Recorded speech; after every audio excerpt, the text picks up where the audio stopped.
Bonjour aux nouveaux inscrits. Bienvenue à ce webinaire de présentation de l'appel à projet P4DP. Donc, quelques éléments techniques. Donc, le webinaire est enregistré. Vous pouvez poser vos questions dans le chat, également à l'adresse générique P4DP. Donc, mes collègues vous mettront le lien dans le chat. Et le webinaire dure environ 1 heure, avec environ un quart d'heure, voire un peu plus de questions-réponses. Vous pouvez les poser donc, au fil de l'eau. Avant de démarrer, je voudrais remercier l'équipe technique du Health Data Hub pour l'appui à l'organisation du webinaire, donc Chloé Farjon et Yasmine Harim. Et on va démarrer par un petit tour de table. Donc moi, je suis Imen Batik et je suis responsable de partenariat au Health Data Hub. Et j'ai ma collègue Laure à côté de moi. Je la laisse se présenter. Merci. Bonjour à tous, je m'appelle Laure Lachèvre, je suis chef de projet au HDH dans la direction projet et services utilisateurs. Et on est accompagné aujourd'hui de pas mal de personnes impliquées dans le projet P4DP. Donc peut-être David, je te laisse te présenter et passer la main. Oui, merci Laure. David Darmon, je suis médecin généraliste, professeur à l'Université Côte d'Azur et je suis l'un des responsables scientifiques du projet P4DP. Mathieu, Olivier, si vous voulez y aller. Oui, merci Laure. Bonjour à tous, Mathieu Schwerz, médecin généraliste également, professeur de médecine générale à Rouen et dans l'équipe du projet P4DP avec David Dam. Olivier Saint-Lary, médecin généraliste aussi, prof à l'UVSQ, et je préside le Collège national des généralistes enseignants, qui est un des partenaires du consortium de P4DP et qui porte avec le CMG et le Health Hub cet appel à projet. Michael. Bonjour à tous, merci Laure. Michael Dussen, médecin DIM dans le projet P4DP. Et Philippe Sidon. Oui, bonjour à tous. Donc, Philippe Sidon, médecin généraliste, co-responsable du pôle numérique en santé du Collège de la médecine générale. Merci à tous. Je vous propose qu'on démarre la présentation. Attends.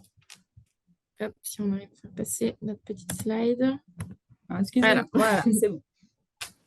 Peut-être, Olivier, tu peux dire un mot sur le CNGE et Philippe Sidon, on vous laisse la main sur le CMG. Oui, très rapidement, le CNGE, c'est le Collège national des généralistes enseignants. C'est la principale société savante de médecine générale et le pôle académique de médecine générale au Collège de la médecine générale, qui fédère environ 13 000 maîtres de stage des universités et qui fait partie des partenaires du consortium du P4DP. Alors, le Collège de médecine générale a été créé en 2010 et regroupe avec ses 4 composantes l'ensemble des associations qui représentent la médecine générale, aussi bien sur le plan syndical que scientifique, qu'académique et sur le plan de la formation. À titre personnel, je peux rajouter que dans ce contexte,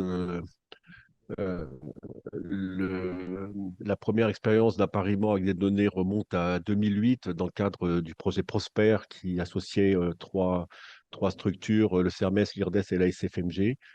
Et c'est une expérience qui a duré jusqu'en 5 ans à partir de 2008 jusqu'en 2013. Donc, voilà. Merci. Alors, pour vous présenter un petit peu le Health Data Hub avec l'acronyme HDH, donc le Health Data Hub a été créé en 2019. Donc, c'est un groupement d'intérêt public d'une 50aine de membres, créé par la loi portant sur l'organisation et la transformation du système de santé et qui vise à faciliter l'accès aux données de santé, donc aux projets qui présentent un intérêt public et dans la continuité de données plus élargies du SNDS 2016. Donc, pour répondre à cet objectif, le Health Data Hub s'appuie sur 3 activités principales. Donc, on a un guichet unique sur les données de santé en France, donc qui a pour mission notamment d'accompagner les porteurs de projets sur les démarches réglementaires. Nous avons un catalogue de données, donc qui est une des plus larges bases de données médico-administratives au monde, et une plateforme sécurisée et à l'état de l'art. Donc, si vous avez des questions sur cette slide, ne vous inquiétez pas, ma collègue Laure reviendra là-dessus plus précisément tout à l'heure. Peut-être David et Mathieu, on vous laisse la main sur le contexte des enjeux de P4DP. Oui, merci. Donc, le projet P4DP est donc un projet qui est porté par un consortium qui rassemble donc notre porteur industriel qui s'appelle Lomix. C'est une entreprise spécialisée dans la collecte de données issues de systèmes d'information hétérogènes.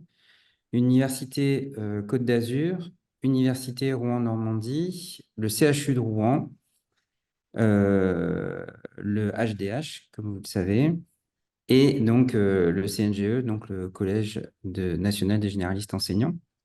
L'objectif de ce projet est donc de fédérer des médecins. Et donc, notre objectif à horizon de 3 ans dans le projet, donc en 2025, est de pouvoir avoir 2000 médecins participants qui remontent en fait des données, qui acceptent de contribuer à cette collecte. Et ces données vont être centrées dans un entrepôt qui est le premier entrepôt national de médecine générale. Et donc, c'est aussi une initiative qui est portée par les différentes universités. Donc, c'est un projet ambitieux, comme vous l'avez compris, et qui fédère donc les acteurs français du numérique et en particulier de la profession de médecine générale. Et voilà, c'est un petit peu ça qui fait aussi la force, c'est le maillage professionnel, mais aussi d'avoir su fédérer avec le CHU de Rouen, qui a une expertise dans tout ce qui est sémantique en santé et numérique, des acteurs industriels qui ont fait leurs preuves dans d'autres secteurs, puisque le mix travaille surtout dans le secteur de l'énergie. Et que ce soit l'Université de Rouen, l'Université de Nice, ça fait plus de 10 ans qu'on travaille en fait sur la collecte de données. Et c'est parce que nous avons fait des preuves de concept dans ces deux régions qui ont été financées soit par des institutions comme l'URCAM à l'époque ou l'Europe via la région en Normandie, que nous avons pu réussir à avoir ce projet qui, je dois le signaler, est financé dans le cadre de France 2030, donc, et qui contribue à l'accélération du numérique en santé et à faire de la France l'un des champions dans le numérique en santé. Merci David. Cas de la enfin, les données qui seront mises à disposition dans le cadre de ce projet sont donc les données qui sont issues des logiciels de consultation qu'utilisent les médecins généralistes quotidiennement.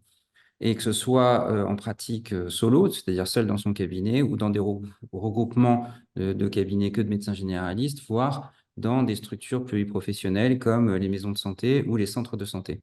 Donc, nous avons donc des données qui viennent des médecins généralistes, mais parfois aussi d'autres professionnels des soins primaires, comme les infirmières, des diététiciennes, des sages-femmes, etc. Concernant donc le type de données, on a des données qui sont d'ordre sociodémographique comme le mois et l'année de naissance, le genre, le code IRIS, des données plus cliniques et notamment donc, dans les antécédents personnels, les antécédents familiaux, les maladies chroniques. On pourra détailler ça, mais au final, c'est les motifs de consultation, c'est-à-dire pourquoi les patients viennent, les résultats de consultation, qu'on peut aussi appeler parfois diagnostic, et aussi d'autres éléments plus, je dirais, objectifs ou quantitatifs, comme de la biométrie, c'est-à-dire les chiffres tensionnels, le poids ou la taille. On a aussi à disposition donc, des données de prescription, notamment les données de prescription médicamenteuse, mais aussi des données relatives à la prescription d'examens complémentaires ou d'actes paramédicaux. Et comme vous le savez peut-être, les logiciels de consultation des médecins généralistes sont quelque part aussi des endroits où on agrège des données, et donc des données qui viennent notamment d'autres acteurs de santé, et en particulier les laboratoires d'analyse médicale, qui, grâce au virage aussi que l'on a amorcé dans le cadre du Ségur du numérique, ben, on a des données qui sont plutôt standardisées maintenant, qui remontent des laboratoires. Et donc, c'est des données donc, quantitatives, objectives, je dirais. Peut-être Mathieu, sur la volumétrie, si tu veux prendre la main. Oui, tout à fait. Donc, en termes de volumétrie, il y a deux éléments à prendre en compte. D'une part, l'ancienneté des données qui ne dépassera pas 20 ans pour des raisons réglementaires. La date de début à prendre en compte étant la date de collecte de la donnée dans le cadre du soin. Voilà, et donc une ancienneté de 20 ans au maximum. En termes de volumétrie, c'est une volumétrie qui a été estimée à partir donc des projets pilotes dont parlait David précédemment, et notamment le projet Primège Normandie, qui est un projet donc, qui a été financé par la région Normandie et qui a permis la construction d'un entrepôt de données au niveau régional qui fédérait 4 maisons de santé qui étaient répartis sur le territoire normand, où exerçaient en fait une quarantaine de médecins généralistes. Et donc, en fonction de la volumétrie observée dans le cadre de ce projet Frémèche Normandie, on a commencé à anticiper une volumétrie attendue au premier trimestre 2025, qui devrait constituer, je pense que Laure Lachèvre vous en parlera un petit peu tout à l'heure, la date de début d'accès aux données à la suite des procédures réglementaires pour les différents lauréats de l'appel à projet. Donc, on attend environ au minimum 500 médecins participants à cette date. Et 500 médecins participants, ça correspond à environ 1 300 000 dossiers patients, 20 millions de consultations, et donc un petit peu moins de motifs et résultats de consultation. Et voilà, des éléments, des volumes importants en termes, d'une part, voilà, de médicaments prescrits, de données vaccinales et de données en termes d'examen de biologie. Bon, on va revenir sur l'appel à projet P4DP qui nous réunit tous aujourd'hui. Donc, l'appel à projet P4DP a pour objectif de soutenir une première promotion de cas d'usage, donc pour mettre en œuvre des croisements inédits entre la base principale du SNDS et la base P4DP, voire pour certains avec d'autres entrepôts de données de santé, notamment hospitaliers. 4 thématiques sont ciblées par rapport à cet appel à projet. Donc, on a des projets qui concernent des études sur les multimorbidités, les études sur le pilotage du système de santé, les études sur la prévention et le chaînage à d'autres entrepôts de données de santé. Donc, comme vous le savez, l'appel à projet a été ouvert le 25 janvier dernier. Il se clôture le 25 avril prochain. Le montant de financement est d'environ 100 000 € et le projet dure sur 24 mois. L'appel à projet est coporté par le CMG et le CNGE. En soutien, on a les membres du consortium P4DP, bien sûr. Donc, pour candidater, comme tout projet, il faut remplir un dossier de candidature complet, conforme, avec les pièces qui sont demandées, sur démarche simplifiée. Je vous annonce qu'on prépare un autre webinaire, donc début avril, pour vous expliquer la complétion des dossiers. Donc, le projet, comme je le disais, il se base sur la base P4DP, appariée à la base principale du SNDS, principalement, ou la base Frémèche, tant que la base P4DP n'est pas encore disponible. Le budget est d'environ 100 000 €, la durée du projet sur 24 mois, et bien sûr, pour promouvoir l'innovation et la recherche, il faut prévoir le partage en open source, donc le partage de données, de documentation.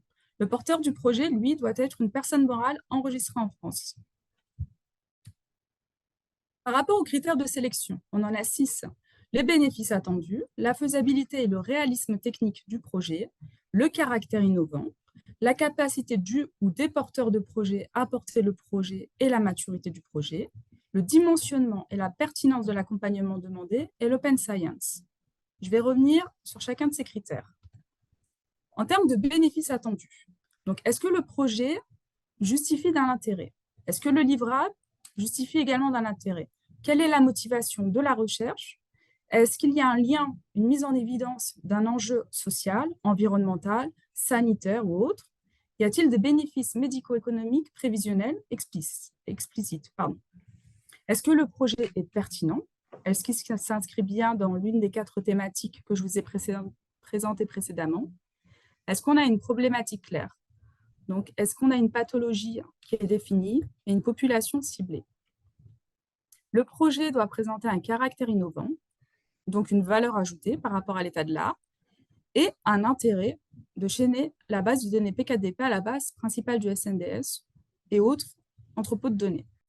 En termes de faisabilité et de réalisme technique du projet, il faut que les porteurs de projet indiquent une vision claire et jalonnée selon les étapes, qu'ils détaillent l'approche algorithmique qui sera développée et la méthode, que les données mobilisées soient pertinentes au regard de P4DP en lien avec le SNDS ou autre entrepôt de données de santé, que le budget soit réaliste, correspondant au montant du projet octroyé par l'appel à projet, que les postes de dépenses soient clairement identifiés et détaillés et qu'il y ait une maîtrise des risques associés au projet. En termes de capacité du porteur de projet et de la maturité du projet, il sera attendu, il y aura un regard sur est-ce que l'équipe a une expérience là-dessus, est-ce qu'elle est impliquée, est-ce qu'il y a une adéquation de l'équipe avec l'ambition du projet dans le cadre de l'appel à projet P4DP. Est-ce que vous avez déjà des premiers résultats qui sont disponibles, le cas échéant, qui attesteraient de la crédibilité du projet ce serait un plus. Et avez-vous compris ou avez-vous peut-être avancé déjà sur des démarches réglementaires? Le cas échéant, le HDH est à disposition pour vous accompagner. En termes d'open science, afin de promouvoir la recherche et l'innovation, bien sûr, il est attendu également qu'il y ait un caractère réutilisable des éléments proposés en partage, en open source. Et en termes de dimensionnement, quelle est la demande d'accompagnement que vous demandez au HDH? Et là, je laisse la parole à ma collègue Laure Lachèvre, qui vous apportera des éléments un peu plus techniques et qui travaille notamment à la direction projet et services utilisateurs du Health Data Hub. Merci Laure. Merci beaucoup, Imen.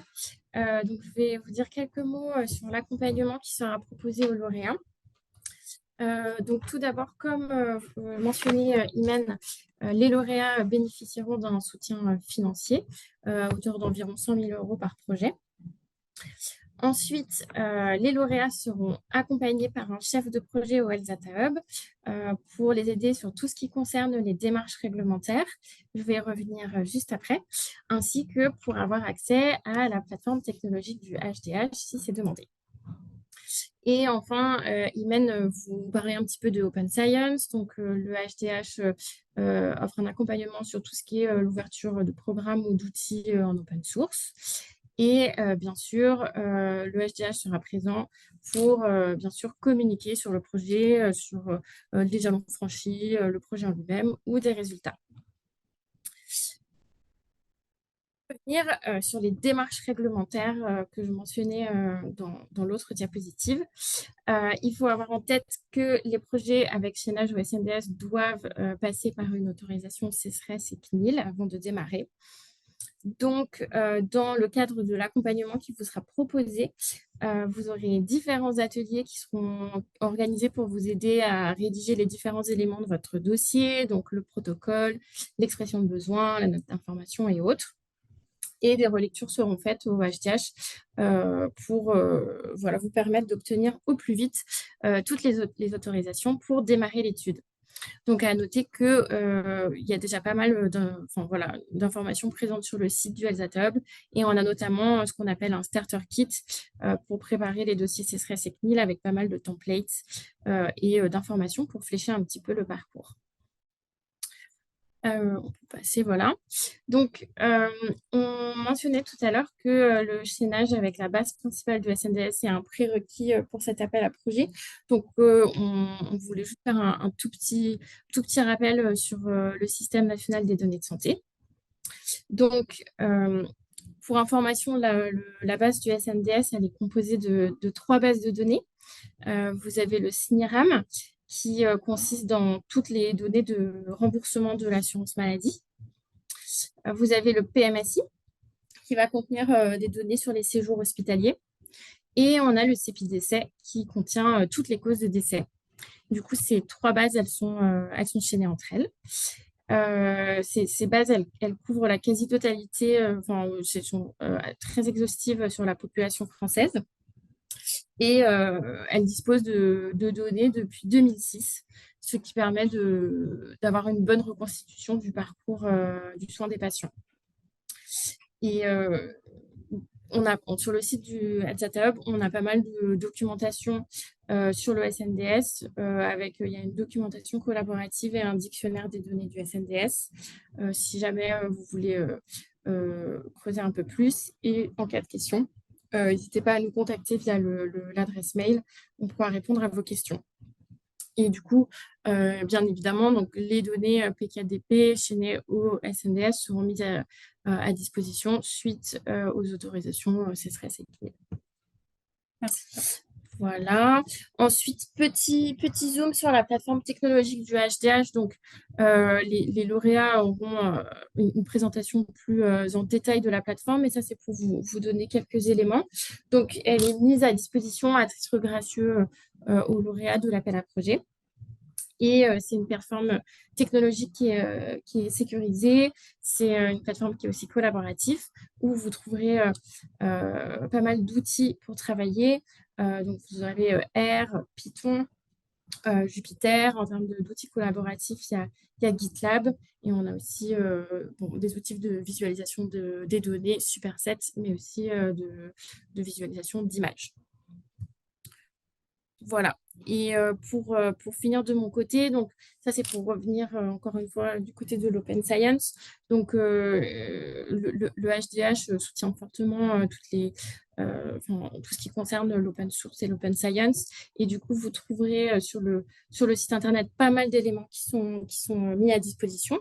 Donc je mentionnais tout à l'heure la documentation collaborative et le dictionnaire interactif, mais vous avez aussi des données synthétiques qui sont mises à disposition, une cartographie de l'écosystème du SNDS.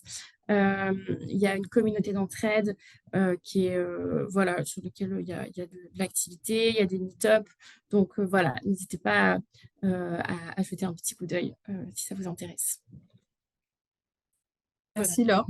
Donc, comment candidater? Allez-y, c'est jusqu'au 25 avril à minuit. Pour la sélection des candidatures, donc il y aura bien sûr un jury pluridisciplinaire qui sélectionnera les projets. Et puis l'annonce se fera d'ici à l'été, donc sur un projet d'environ, avec un montant de financement de 100 000 euros sur une durée de 24 mois, comme on l'a dit précédemment. Et si vous avez des questions, comme on l'a dit, il y a le chat, mais vous avez également l'adresse générique de l'appel à projet PKDP que vous avez normalement sur le chat du webinaire de ce jour et les différents éléments. Maintenant, je vous propose, si vous le voulez bien, qu'on passe aux questions-réponses, qui est très attendu. Donc, on est un petit peu en avance. Merci aux intervenants pour la qualité des échanges. Oui, il y a beaucoup de questions, hein. Oui. Il y en a beaucoup. Ouais, je sais pas comment. On peut essayer de voir. Il y a des questions qui ont été répondues, je pense, et qui sont dans la présentation, par exemple, sur le nombre de patients attendus, ça c'est dedans. Le nombre de MG, ça on a répondu aussi. J'essaye de faire un peu vite pour essayer de répondre quand même un peu à tout le monde, mais Il y avait juste la question, est-ce que la représentativité est assurée peut-être alors, c'est un des objectifs qu'on nous a donné géographiquement. Alors, on ne vous l'a pas expliqué, mais dans le cadre de PKDP, il y a donc les 35 villes universitaires. Donc, quand on parle de ça, c'est la ville et la zone d'influence en fait de la faculté. Donc, ça correspond aussi à des milieux ruraux, des zones de montagne, etc. Dans les objectifs que l'on a dans le cadre des discussions avec notre comité stratégique, on a l'adresse et l'adresse est particulièrement vigilante à la représentativité des données. Mais ce qu'on sait, c'est qu'avec 2000 médecins, a priori, par rapport à ce qu'on a décidé de faire en termes de répartition sur le territoire, on doit être représentatif sur des caractéristiques de base en termes d'âge, de sexe et de répartition géographique. Alors, est-ce que la base P4DP est déjà chaînée au SNDS ou est-ce que le chaînage est spécifique? Non. Alors, Enfin, vous m'arrêtez, hein, je parle aux autres membres si voilà, vous voulez vous saisir des questions, mais donc en fait, dans le projet P4DP, parce qu'aussi grâce au Health Data Hub, on a pu le développer. Il est prévu qu'il y ait le versement d'une partie des données de P4DP dans le SNDS. Donc ça va ça fait partie puisqu'on a signé la convention de mise au cadre. Non, alors c'est pas encore fini. Non, c'est pas encore. Enfin, bref, il y a une convention, c'est en cours pour que ce soit. Voilà, pardon, faut être vigilant aux termes réglementaires et qu'il n'y ait pas de bêtises qui soient dites. Voilà, en tout cas, c'est prévu qu'il y ait un chaînage avec une partie des données en tout cas. Si le chaînage donc il n'y a pas de chaînage spécifique. Alors, ouais, si le chaînage Juste, spécifique. David, pour répondre à la question qui est posée, donc dans le cadre de l'appel à projet, Laure, dis-moi si je me trompe, mais le chaînage, il se fera projet par projet. Il n'y aura pas de chaînage global. Oui, parce que en fait, donc, une partie des données seront au catalogue du HDH a priori en 2025. Je pense que ce sera un peu trop tôt par rapport du coup à l'appel à projet. Donc du coup, a priori, le chaînage se fera projet par projet. Et du coup, on fera un chaînage en fonction des données, exactement ce qui sera demandé par les projets. Parce que j'imagine que certains projets ne demanderont peut-être pas accès à toute la base P4DP et demanderont peut-être des données SNDS spécifiques. Donc le chaînage se fera projet par projet. Alors ensuite, le dossier de candidature ça je vous laisse répondre peut-être sur le dossier de candidature individuel. Oui, donc Le dossier de candidature est-il individuel? Il est par projet, en fait. Oui. Donc, Si vous êtes plusieurs sur le projet, il faut qu'il y ait une structure qui porte ou plusieurs structures si vous êtes impliqués sur ce même projet. oui. Et du coup, on détaillera ça dans l'autre webinaire début Début avril. Exactement. Donc, Où on vous détaillera toutes les étapes, en fait, pour compléter le dossier de candidature. exactement. Sur la question des motifs et des diagnostics, on intègre les classifications, donc CISP, DRC et SIN10. Peut-être, Michael, tu veux étoffer sur ce sujet Parce que sur la CIM 11, en fait, on a les outils, mais je ne sais pas trop. Enfin, je te laisse répondre. C'est peut-être plus ça. L'idée, c'est de pouvoir répondre à utiliser toutes les terminologies possibles. On a la chance d'avoir les outils du centre hospitalier de Rouen qui sont capables de passer d'une terminologie à une autre et qui sont des outils qui ont été éprouvés et qui fonctionnent bien. Et donc, on aura l'opportunité de facilement faire des mappings entre les différentes terminologies, même si les éditeurs n'utilisent pas ces terminologies-là nativement. Mais ce n'est pas forcément des données qui sont d'ores et déjà standardisées qui seront exportées dans le cadre du projet. Ça mélangera à la fois des données standardisées et des données qui sont libellées en langage naturel par les médecins. Alors, y aura-t-il des professionnels de vie non médecins? Donc ça, on y a répondu aussi. Donc ça va dépendre en fait des compositions des structures de santé qui participent à P4DP et des systèmes d'information utilisés ou pas. C'est-à-dire que les psychologues, s'ils n'utilisent pas le système d'information utilisé par les médecins généralistes, vous n'aurez pas leurs informations. Donc bon, ça, voilà. Cela permettrait de faire des choses intéressantes pour les... Alors j'imagine que c'est troubles du neurodéveloppement. Euh, donc, alors, je ne sais pas s'il faut préjuger de ce qui va être facile ou pas, mais les comptes rendus, enfin, si la question c'est comment est-ce qu'on va réutiliser la compte rendu des orthophonistes, bah, il y a des dossiers dans lesquels en fait sont versés les comptes rendus des orthophonistes. Après, sur la complétude de cet aspect-là, c'est un petit peu difficile de répondre à ce stade, je pense. Euh, mais c'est sûr que ce pas des données qui sont les plus fréquentes non plus, quoi, je pense, sans vouloir trop se mouiller. Combien de projets attendus? Alors, combien de projets attendus et quel budget global? J'ai envie de vous dire, cela dépendra de la qualité des projets qu'on recevra. Euh, Oui, je pense qu'il y en aura plusieurs après le il y en aura plusieurs, bien sûr. Et le montant est d'environ 100 000 € par projet lauréat. Faut soumettre, quoi. Tout à fait. Alors, avez-vous une description plus détaillée des obligations d'Open Science? Ah, non, ça. Ça, on pourra peut-être vous répondre par écrit. On va ouvrir une foire aux questions. On pourra vous mettre plus en détail les obligations On de a- pensée. Dans la session d'avril, vous l'abordez? Je ne sais pas. Oui, on pourra le réaborder. Peut-être ça pourrait être pas Au mal. webinaire d'avril, ce qui est prévu, c'est de présenter le dossier de candidature, l'annexe financière et la convention type de collaboration. Et on est en train de travailler, parce qu'on a reçu des questions, bien sûr, sur une foire aux questions qu'on pourra alimenter avec les questions de ce jour. Mais globalement, l'idée, c'est que si vous avez des éléments, du code, un algorithme, des programmes que vous pouvez partager, ce sera quelque chose qui sera regardé dans le dossier, lors de la section. Tout à fait. Juste, David, tu as sauté une petite question sur le Alors, chaînage. Est-ce qu'il y a systématiquement un chaînage P4DP SNDS ou est-ce que dans des cas où finalement le chaînage il est envisagé uniquement avec un entrepôt de données de santé hors SNDS, est-ce que dans ce cas-là, le chaînage se fait entre P4DP et l'entrepôt de données de santé? J'imagine que la réponse est oui. En Laure fait, et il faudra obligatoirement qu'il y ait le chaînage ou SNDS. Dans tous les cas. j'ai bien fait de vous demander. oui, c'est ça. Non, en fait, enfin, c'est ce qu'on avait dit qu'il fallait repréciser. C'est Ouais. pas un appel à projet sur les données de P4DP seul. Il faut Ouais. absolument qu'il y ait, je pense que c'est peut-être à préciser, ouais, une plus-value à l'intérêt du chaînage entre les données de P4DP et les CNDS. Tout à fait. Voilà. Euh, Donc la présentation, ça, je vous laisse répondre. Donc en avril, je pense que c'est l'aide à la complétion des dossiers, justement. Tout à fait. Alors, Alors, cet appel à projet est uniquement destiné pour la partie médecin généraliste. En termes de data, pouvons-nous parler d'imagerie? Je travaille actuellement avec des gynécologues. Euh, alors, les gynécologues et les données d'échographie endovaginale, a priori, ce n'est pas des choses qu'on va retrouver. Après, on aura des données sur la prescription d'imagerie, mais on n'aura pas forcément plus que ça. Voilà.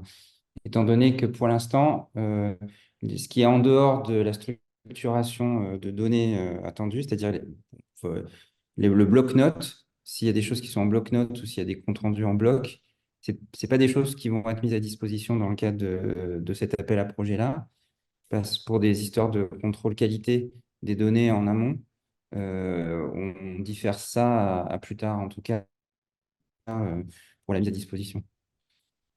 Alors, c'est-à-dire que chaque équipe doit déposer un projet. Oui. Donc, l'enveloppe globale, vous avez compris qu'on ne vous a pas répondu, parce que ça va dépendre du nombre de projets. Les données sont-elles hébergées sur un cloud Azure?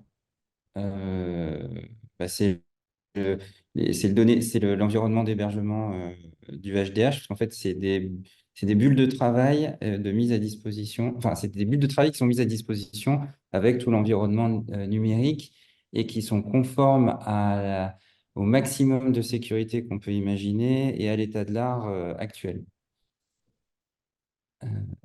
Sur la slide 15, vous avez marqué que le SNDS est rendu disponible sur la plateforme de la CNAM. Oula, là, ça, je vous laisse répondre parce que je ne suis pas sûr de comprendre. En gros, alors attendez, je reprends la question. Donc, en gros, les données chaînées avec PKDB seront mises à disposition sur la plateforme du HDH, mais ce ne sera pas. Enfin, par contre, vous pouvez demander à travailler sur la bulle sécurisée de la CNAM. Là, on pourra vous le mettre à disposition sur la plateforme de la CNAM. Ah, la question, c'est le choix de la bulle sécurisée. Où est-ce que c'est Ouais, ça? je pense. Ouais, si vous voulez préciser votre question dans le fil, on reviendra dessus si jamais ce n'était pas très clair. Euh, donc, secteur privé, oui, puisqu'on a dit que juste c'était une personne morale. Oui, Et tout à fait. ça, c'est bon. Peut-être qu'il faudra la repréciser, mais les démarches réglementaires, on a avancé, et pour vous dire, ça prend un an quoi, hein, par rapport à tout ce qu'il y avait à imaginer. Et les résultats qui ont été présentés, c'est de la projection en termes de volume de données attendues qui sera disponible au moment où vous pourrez utiliser les données. Après, la question, c'est de votre côté, comment est-ce que vous pouvez être en avance de phase sur les démarches réglementaires? Bah, en fait, dès que vous êtes lauréat, vous rentrez dans le dispositif de demande de démarches réglementaires qui prennent aussi du temps. Donc, c'est, je pense, difficile d'avancer sur les démarches réglementaires pour gagner du temps avant que vous sachiez que vous êtes lauréat. Mais Laure, aussi, enfin, tu me Oui, corriges. oui. Non, mais je suis alignée avec toi. Ça va. Alors ensuite, les données disponibles représentent-elles l'intégralité des données de la paie? Alors, il y aura toutes les données disponibles au moment où on en a discuté, en dehors de celles dont on vous a parlé, c'est-à-dire les données, le texte libre dans le bloc-notes. Si ce n'est pas exactement clair, en gros, c'est quand on a une observation en brut dans un bloc-notes versus un élément qui est renseigné en texte libre dans une case dédiée, c'est-à-dire quand on a la case motif de consultation et que c'est marqué, même sans avoir utilisé une classification standard, ça, ce sera disponible. En revanche, tout le bloc d'observation écrit à la file comme ça, qui pourrait contenir par exemple des données identifiantes, ça, ce n'est pas disponible.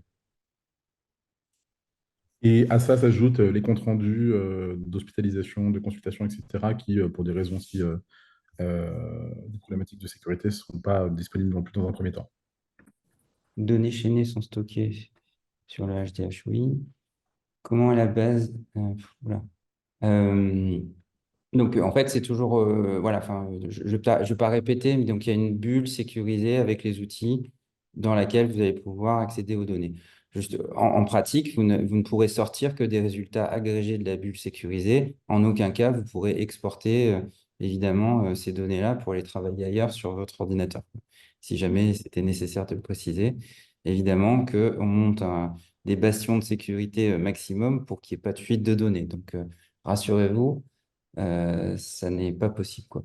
Après, pour compléter, David, ça Ouais. revient avec ce que tu disais tout à l'heure, c'est qu'il y a aussi les démarches réglementaires à faire. C'est-à-dire que tant qu'on ne passe pas au CESRES et au CNIL, voilà, le Ouais. jeu de données va attendre aussi. Alors, sur tout ce qui est open source, on mettra dans la foire aux questions. Euh, on a plusieurs questions qui reviennent sur la même thématique. Est-ce que tout type d'acteur, un acteur privé, un acteur public peut candidater à l'appel à projet? Il n'y a pas d'acteur qui est exclu dans le cahier des charges. Vous pouvez candidater, puis ensuite il y aura une procédure d'éligibilité et de sélection des candidatures. On regarde la pertinence des projets. Une excellente question sur à quelle fréquence pensez-vous lancer de tels appels à projets? Est-ce qu'il va y avoir un appel à projet par an? C'est une excellente question. On va se retourner vers les institutions avec votre question pour qu'on essaye d'en faire un par an. Mais voilà, Alors, c'est le premier, ça va dépendre, je pense, du nombre de réponses. Donc, si vous vous sentez pas prêt, il y a quand même des délais qui sont incompressibles et peut-être que ça vaut quand même le coup de faire une proposition parce qu'on n'est pas sûr qu'il y aura un prochain appel à projet, pour être sincère. Maintenant, plus il y aura de demandes, plus il y a de chances qu'il y en ait un deuxième. Donc, si vous n'êtes pas retenu cette fois-ci, candidatez quand même, parce que c'est ça qui fera qu'il y en aura un deuxième, quoi. Non. Alors, pour compléter ce que dit David, donc par rapport à l'appel à projet vague 2, donc c'est vrai que là, on est sur un premier appel à projet. Rien n'est déterminé là-dessus. Donc, ça dépendra aussi de la qualité des projets qui vont être transmis.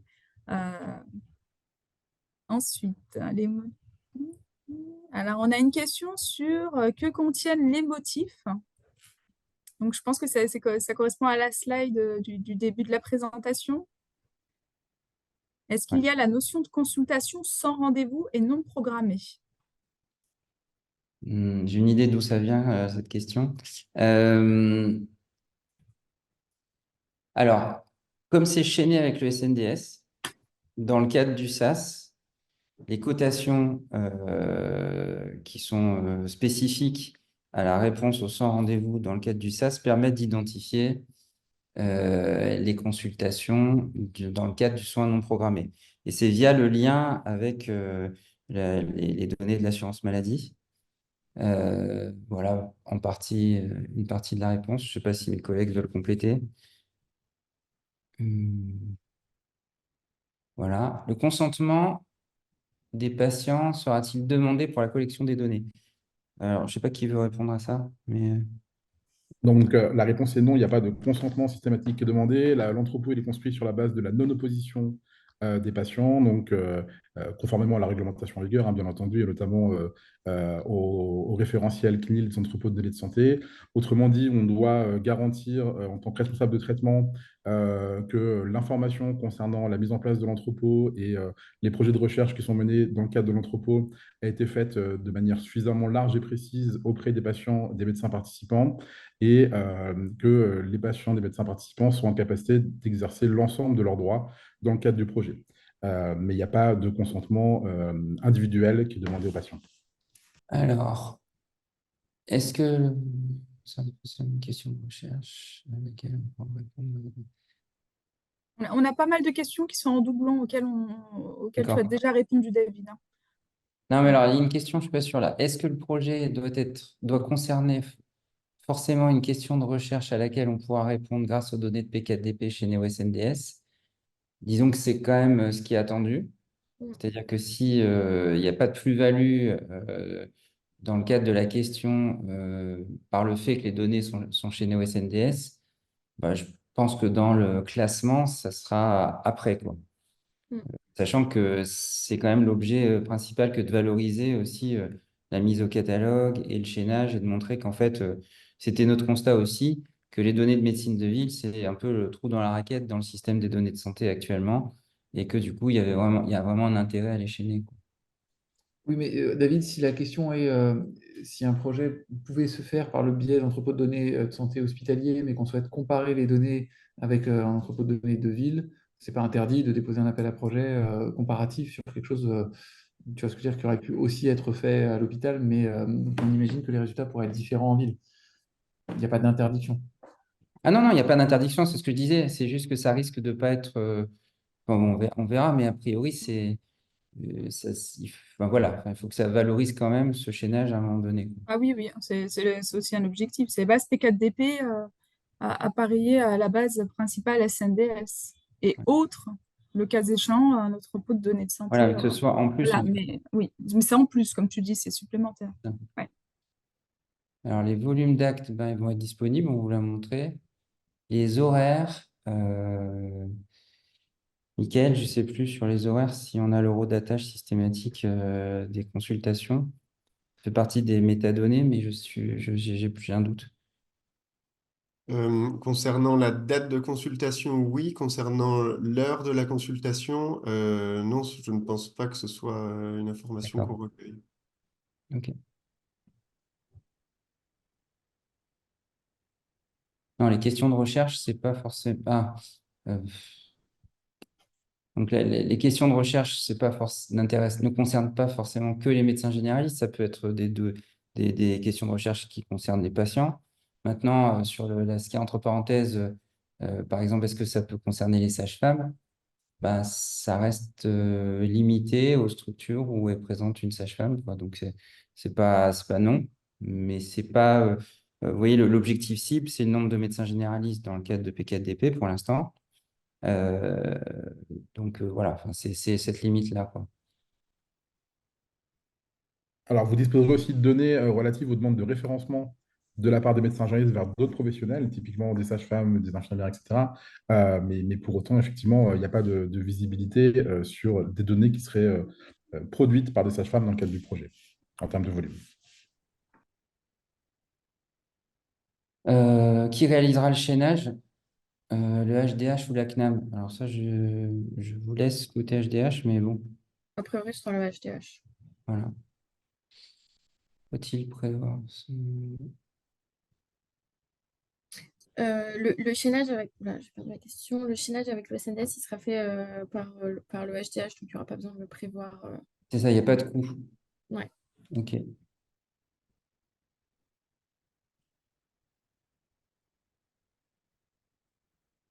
Ok. On va sur les nouvelles questions, hein, seulement, pas celles qui ont déjà été. Ouais. Cueillez-vous les signes et les symptômes en texte libre? Alors, c'est une question qui est un peu complexe, ça, dans le sens où le motif de consultation, ça peut être un signe ou un symptôme. Quelqu'un vient pour de la toux ou de la fièvre. Donc, oui. En texte libre, ben, oui aussi. Après, ça dépend dans quel cas c'est mis. Encore une fois, si c'est dans un bloc-notes tout entier, pour l'instant, ce ne sera pas à disposition. Mais voilà, c'est quelque chose qui est recueilli, mais pour l'instant, pas versé dans le SNDS.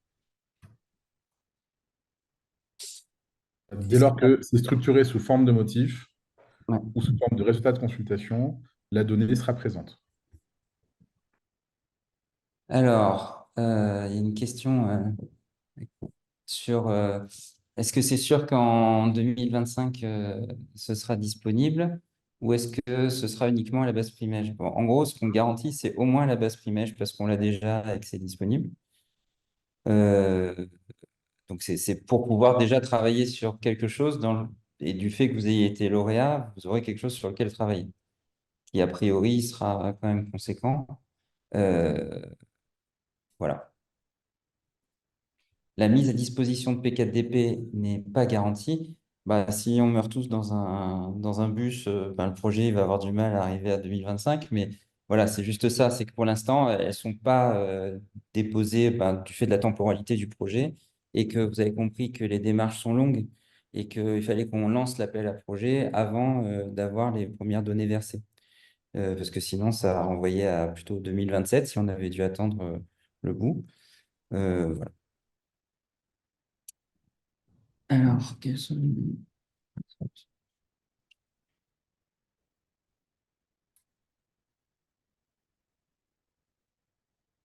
le catalogue de types de données? Ouais, c'est posé deux fois la question.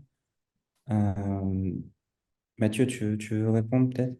Et alors, ou si vous le souhaitez, on pourra vous fournir donc, le catalogue de données, donc avec l'ensemble, la description de l'ensemble des données recueillies, les unités, ce genre de choses, euh, et, euh, et quelques éléments de volumétrie pour les données dont on dispose.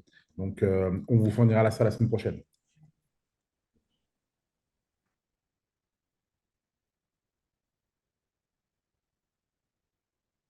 Alors, le projet peut-il s'appuyer sur des outils? Alors, ça, c'est pour SND, c'est pour le HDH, pardon.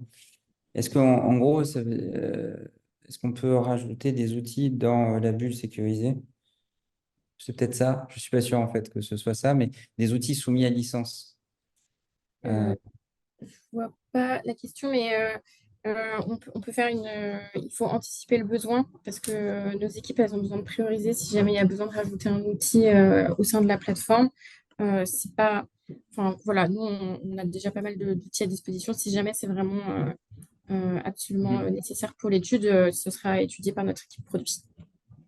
Voilà, mais donc ce qui était précisé dans la question, c'était même si l'outil est sous licence, c'est pas open, Mm. en fait, et qu'au final, on rend quand même les résultats open. La question, c'est est-ce que les outils qui ont été utilisés, comme ils sont pas open, est-ce que c'est OK ou pas, quoi? Les outils, on privilégie vraiment fortement les outils open source sur la plateforme. Donc, si c'est pas open, il faudrait qu'on regarde de notre côté. Mm. Pas garantir.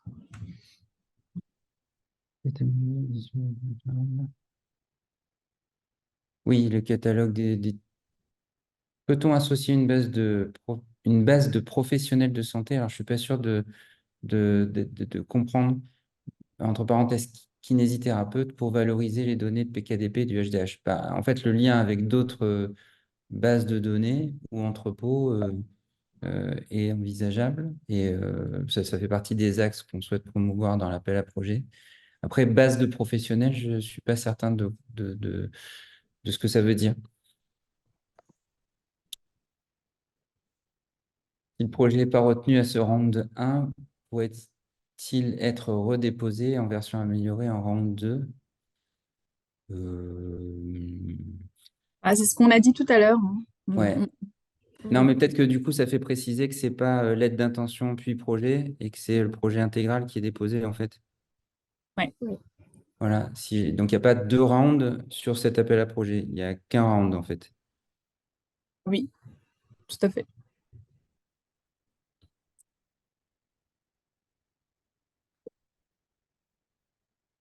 Alors, oui, je Dessus. pense que ça rentre dans l'open access, les contraintes en termes de publication scientifique. Maintenant, je ne veux pas parler à la place du HDH. Est-ce que la Ça, publication, elle doit être en open access?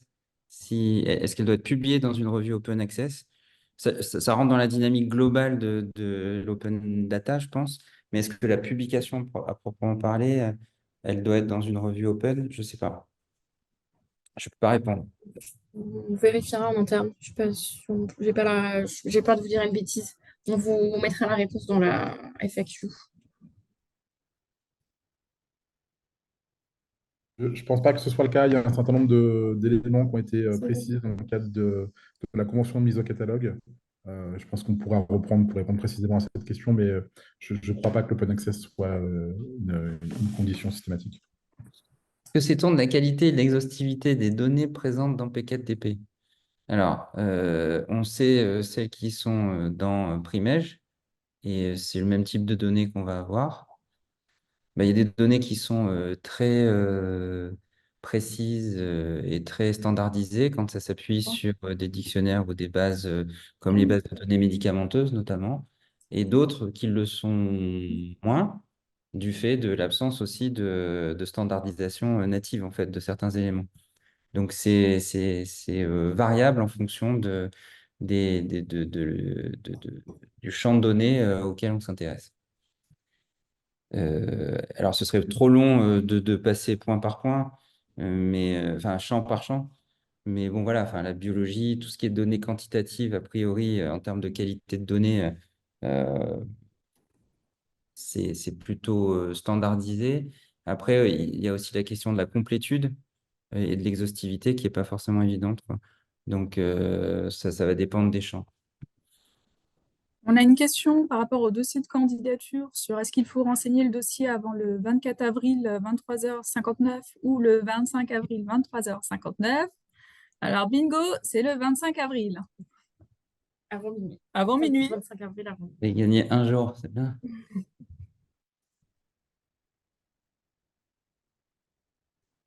Donc, les médecins généralistes ne sont pas rémunérés dans le cadre de P4DP.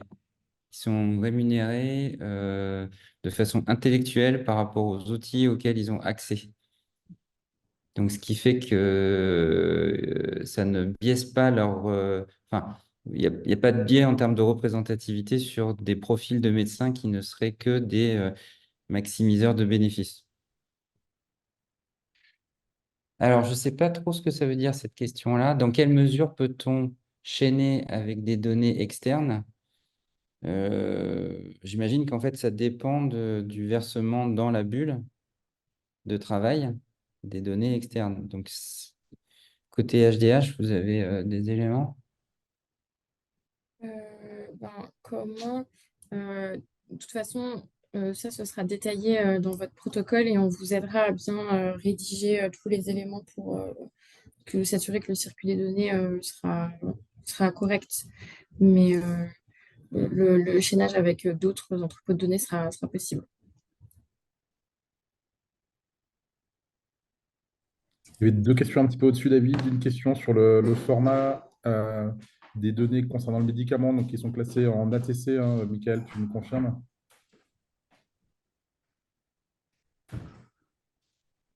Oh, pardon. Oui, oui, tout à fait. Il y a CIP et ATC qui sont... Ouais, il y a les deux. Donc, Et- CIP, pour ceux qui ne sont pas au courant, c'est au niveau de la boîte de médicaments. Et l'ATC, c'est plus au niveau des classes. Donc, via le CIP, vous pouvez même avoir le nombre de comprimés par boîte, quoi. Puis donc, pour répondre à la question qui est juste en dessous, bien entendu, il ne faut pas forcément être généraliste pour pouvoir soumettre à l'appel à projet.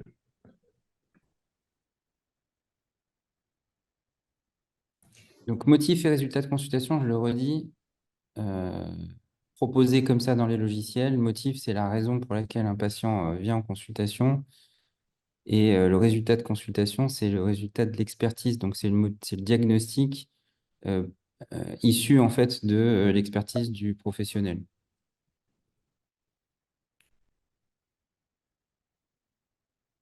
Et je crois qu'il y avait une question sur à partir de quand les données seront disponibles. Donc en fait, ça va dépendre de chaque projet en fait, parce que chaque projet lauréat devra passer le CSRS et passer la CNIL. Donc il y a un temps voilà, nécessaire pour rédiger le protocole, l'expression de besoin, etc.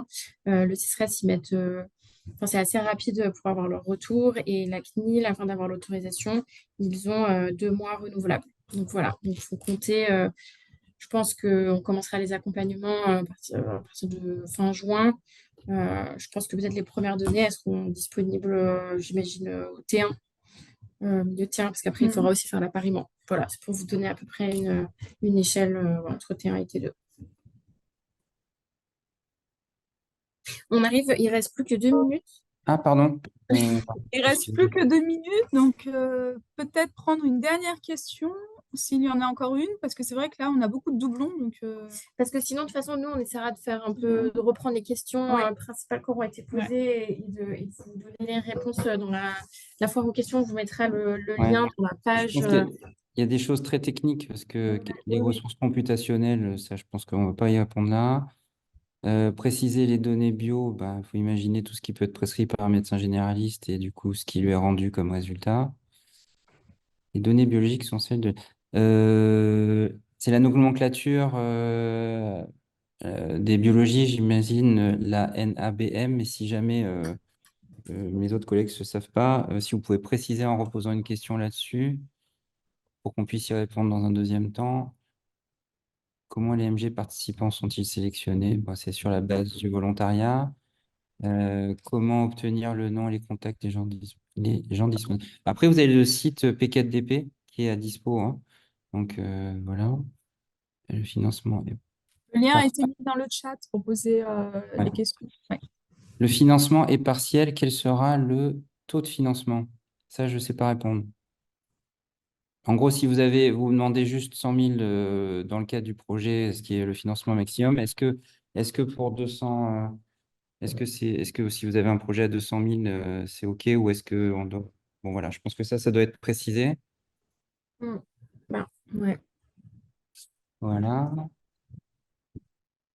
ouais. Bon, dans tous les cas, on fera une repasse sur les questions et on vous préparera des réponses, hein, je pense, vu qu'il est 16 heures. Ouais. Bon, en tout cas, on tient à tous vous remercier, remercier les intervenants et les participants pour la qualité des échanges.